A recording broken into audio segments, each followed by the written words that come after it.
So this week, yet another alleged PlayStation 5 rumor dropped that has actually gotten quite a bit of buzz for how anonymous its origins were and really how much of it really wasn't that new. Indeed, if I were to summarize it quickly here, the bulk of the rumor is that the PlayStation 5 Pro will, number one, use 4nm TSMC silicon, be powered by a Zen 2 CPU again, although it should be clocked 26% faster to 4.4 gigahertz, and that it will have a full die that goes up to 60 compute units, but of course, like all Sony consoles, some of those compute units will be disabled. This leak alleges it will go down to 56 compute units. And then, well, those compute units, though, will supposedly leverage aspects of both RDNA 3 and RDNA 4 architectures. And then, well, here comes one of the interesting things. It will supposedly use a custom neural processing unit to give Sony a bespoke AI hardware accelerated upscaling technique that's kind of like a Sony exclusive competitor to DLSS.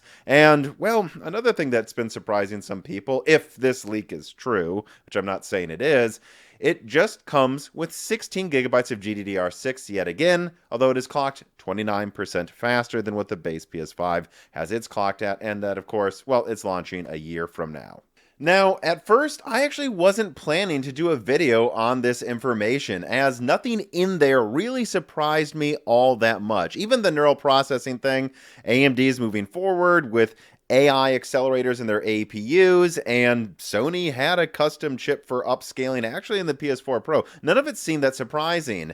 In fact, I will have a timestamp in the description to my original PlayStation 5 Pro leak from years ago that, funnily enough, directly suggested one of the options Sony was considering, one that went for minimal cost impacts and just higher frame rates. It looks a lot like what I'm seeing here. Seriously, check that out. It's funny, but because I didn't see anything immediately that stood out as that new, I didn't really expect to talk about it much. Well, that was until I started seeing people online act confused about what Sony's trying to do here with the console, what they're trying to accomplish. And that got me talking to some of my hardware sources if they also were surprised at all. And most of them really weren't, but those conversations with sources within the industry, mostly the graphics manufacturers, we were just having fun talking about what Sony was trying to do here. Well, that actually got me inspired to put this video together and clear up if this leak is true, which I want to be clear, I am not confirming 100% that everything in this leak is true, but if it is true, I think I can explain pretty clearly what Sony's trying to do here and why actually this might be a really smart move when you consider how little extra cost will go into making this console for what it will accomplish. And you know, just because I'm not going to say that everything on the list in this leak is going to happen exactly how this leak says it will, I am going to say that I do actually think that this leak here should be taken seriously, and that's also why I'm talking about it today. You see, it lines up with one of the options I heard about a couple years ago from my own sources.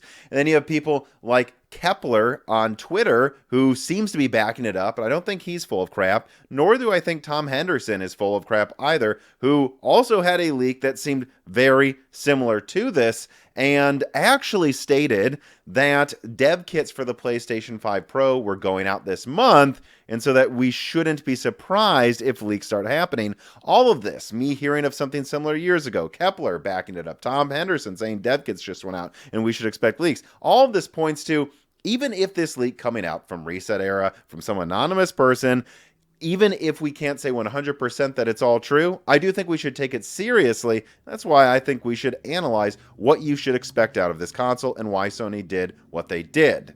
And let me be very clear about this. What I believe Sony is doing here is trying to make something that's a lot cheaper than I think people are expecting it to be. And that's because it tries to spend as little money as possible upping frame rates, not upping resolutions, because the market is clearly stating they don't need 8K gaming. And once you realize that, the wonky specs make all the sense in the world. And I want to explain them, but first an ad from a sponsor. Do you feel like you're wasting your time prodding through eBay searching for reasonably priced Windows keys? Well, there's no need to do that. Just go to cdkeyoffer.com during their Christmas super sale. Going to cdkeyoffer.com gets you reasonably priced Microsoft operating systems, Office products, and even many of the latest games on discount. And I think that this website actually is just important for PC gamers to have in an industry where we keep being nickeled and dimed over and over. Don't overpay for something that you basically have to buy to play all of the PC games out there. Go to cdkeyoffer.com. And actually, cdkeyoffer.com has been a sponsor of Moore's Law is Dead for many years. Over the Christmas break, me and Dan, co-host of Broken Silicon, we will be gaming on our PCs, and both of them run operating systems bought through cdkeyoffer.com. Their stuff works. The community trusts them at Moore's Law is Dead. And so if you need any of these products, go there. Just clicking on the links in the description helps out the channel a ton. But if you need these products, make sure you use offer code BrokenSilicon to get 25% off all Microsoft products, and then Die Shrink to get 3% off everything else on the website. Again, going there, using these keys helps the channel a lot. It helps save you money. Check out cdkeyoffer.com today. All right, so let's get to work analyzing the specs for the PlayStation 5 Pro. If this leak is correct, and again, if it is, Sony will be going with Zen 2 yet again, and they would do this really for three main reasons. The first main reason is backwards compatibility with all of their existing titles on PlayStation 5. Look, don't get me wrong, when they launch the PlayStation 6, I'm sure they'll have some custom version of Zen 6 used or something, where they'll put in the effort to make it work with backwards compatibility while actually using one of the newest AMD CPU architectures. That will be worth the investment, the years of work to do that for a PlayStation 6.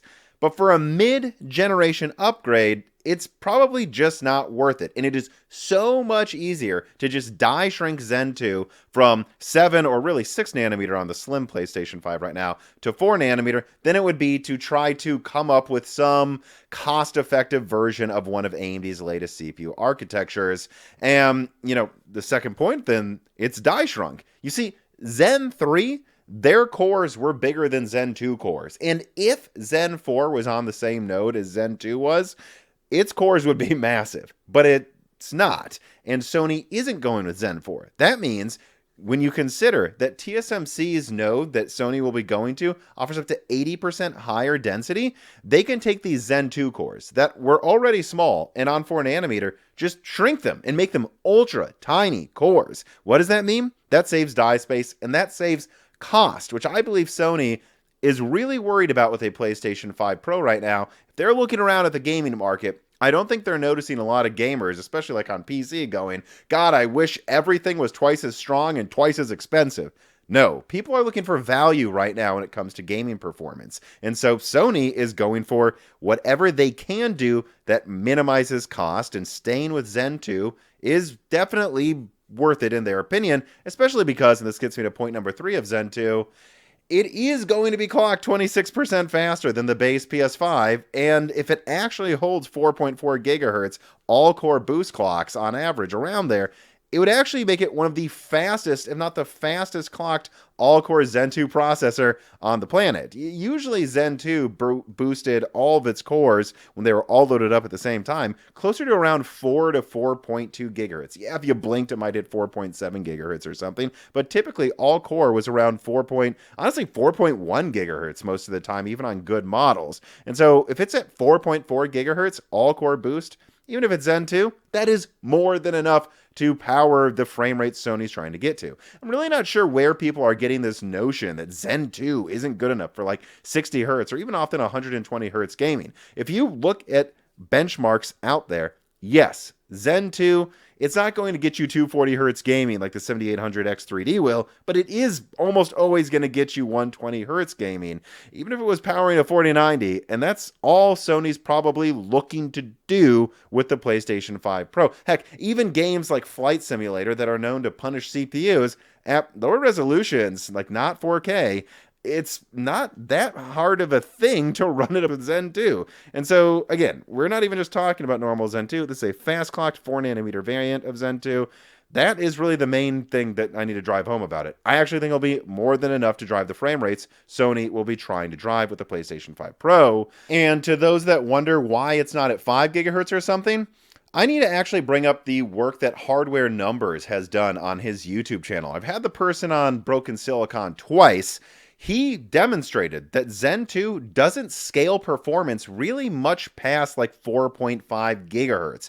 In other words, it would be pointless for Sony to have the PlayStation 5 Pro run Zen 2 at 5 gigahertz because it doesn't gain any more performance. I'm really not kidding. I'm not going to dwell on it here in this video. I'm just going to tell you that if you're curious about that, check out that video by Hardware Numbers and check out the times he's come on this channel's podcast to talk about his findings, because what Sony would have said is, we want to minimize costs, so we're going to keep using Zen 2. That will be easy for backwards compatibility reasons, and let's clock that thing up to...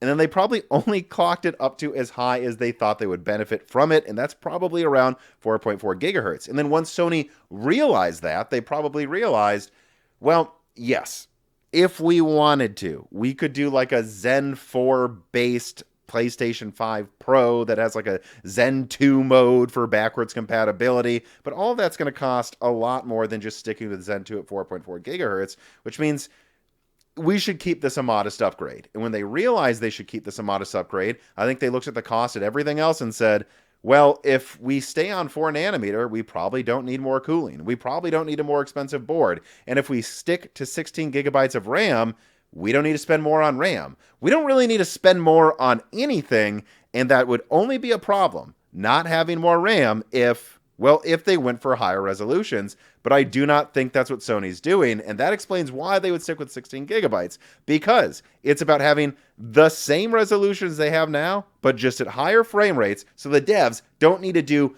anything to get a benefit. And they would do that also because, again, this market is telling them nobody seems to want higher resolutions of what the consoles are already giving them. So why do that? Let's focus on frame rates and minimizing cost.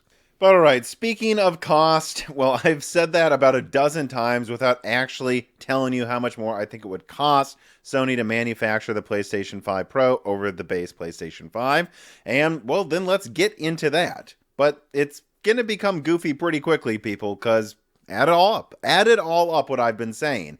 I don't think the PlayStation 5 Pro will use much more, if any more energy than the PlayStation 5. Cooling costs the same. If it sticks with 16 gigabytes of RAM, RAM costs the same. In fact, they might actually be lower than what Sony was paying per gigabyte when they launched the PlayStation 5. And then the board, I don't see why the board should cost any more. I don't see why the chassis should cost any more than the extra Sony wants to spend making it look cool. It basically all comes down to the silicon itself. And then that's when you consider, TSMC's 4 nanometer node allows for up to an 80% density increase.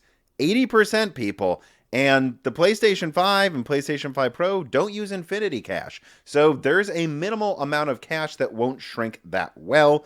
And, well, then think about it. If Sony is just shrinking Zen 2, it will be smaller than the core CPU part of the APU in the base PS5. And if they're going with around 50% more compute units on a node that's up to 80% more dense, I think they have enough space here to even add that AI accelerator. And the die size might be about the same as the base PS5, maybe a little bigger, but also maybe smaller. And to anyone that thinks that's insane, that the PlayStation 5 Pro's die size could be smaller than the PlayStation 5 base, go look up the PlayStation 4 Pro. Its die size was actually smaller than the base PS4. And so if we add it all up, we can say, if we just assume the die size is the same between these two consoles, and I actually think what you're seeing here with the cost per wafer, I might be actually being a little conservative. Sony's probably getting a better deal than what I'm putting on screen here. Yeah, I don't know. It's like, what, $30, $40 more to make the PlayStation 5 Pro over the base PlayStation 5. That is it. And so, yes, Sony could have gone with a newer Zen architecture and more compute units and faster RAM, bigger memory buses, and they could have made something maybe 50% stronger than what they'll end up launching, if this rumor is correct. But what they have designed here, they could probably afford to sell it for $500 without a disk drive, or easily at $600 or less, and that means the costs aren't going up much. And guess what? You're still going to get higher frame rates. And so there you go. Sony, I believe, if this rumor is true, is going for higher frame rates, better smoothness across the board, and then yeeting out of the lab before costs go up. This means that for developers, you don't need to come up with separate VRAM budgets for different resolutions between the consoles unless you want to. You can just know that with zero effort, even in titles that hammer the CPU, your locked 30 Hz game, that's now going to run over 40 Hz on the PlayStation 5 Pro. Your 40 Hz VRR game, which is becoming a standard option in some titles, those 40 Hz games are now going to run at a stable 60. Your 60 Hz game that had some frame drops, the frame drops are gone, or in a game like God of War Ragnarok that has an uncapped frame rate and generally is running around 1440p 90, it's now just going to run at a locked 120 Hz with no effort put in, zero effort. And if you're one of those devs that's willing to put in a little bit of effort, I am absolutely sure that you can probably go from like 30 to 60 Hertz and 60 to 120 Hertz if you just spend a bit of time optimizing for the new architecture and you actually allow the integrated neural processing unit to do the job of giving you a free resolution boost. So a lot of developers will do nothing, and all of those uncapped games are now going to feel buttery smooth. And the developers that put in the minimal amount of effort, well, it's now going to look closer to 4K and maybe run at least a 50% higher frame rate, if not double the frame rate if they really put in the effort. And actually, I have absolutely no doubt that a developer like Naughty Dog, who programs to the metal, they're going to go in and use every little aspect of RDNA 3 and RDNA 4 that most developers, including developers on PC, by the way, don't bother to optimize well. And they're going to leverage as much as they can of that neural engine, and they might get you games that look and run like existing enthusiast graphics. Won't be most of them, but all of them will get an upgrade, and the exclusive games will probably look pretty crazy for how much the console costs. Now, before I let you go, there are actually two more things I need to bring up that are very important to keep in mind for the future here. Now, the first one is, when I look at the specs, if they are accurate for the PlayStation 5 Pro, I can't help but notice how many of them kind of seem to be targeting a 30% minimum uplift over the base PS5. Again, I think games that have a patch for the PlayStation 5 Pro and a minimal amount of effort will be much more than that of a performance uplift over the base PS5. But even the laziest devs should have their games running 30% better. And so I think that suggests that Sony is likely in a year from now to tell developers, you know how we want a fairly locked 60 Hz as the standard mode? You don't need to do that anymore. You can make the performance mode run at an unstable 45 Hz or 40 frames per second with variable refresh turned on. The Pro will run it at 60, and if you need that for better image quality, go for it. I can't help but wish that both Sony and Microsoft would have told the developers of Alan Wake 2 this, as they make you decide between a jittery 30 Hz and a 60 Hz that a lot of people say looks blurry. I think games of the future on the current gen consoles are going to probably be nudged that it's okay to start targeting 40 Hz more if it makes the game not crazy blurry. And then, yeah, Sony will probably also tell developers that those 120 Hz modes, they can run at a more of a 90 Hz on the base PlayStation. Because the Pro will run at 120 Hz, it's really not going to cost that much more to get that version of the console. Now, speaking of performance, though, this is a major factor here. This is a reason why I believe Sony wants to launch a PlayStation 5 Pro, even if Xbox isn't going to have a mid-gen refresh, and Sony's sales are fine.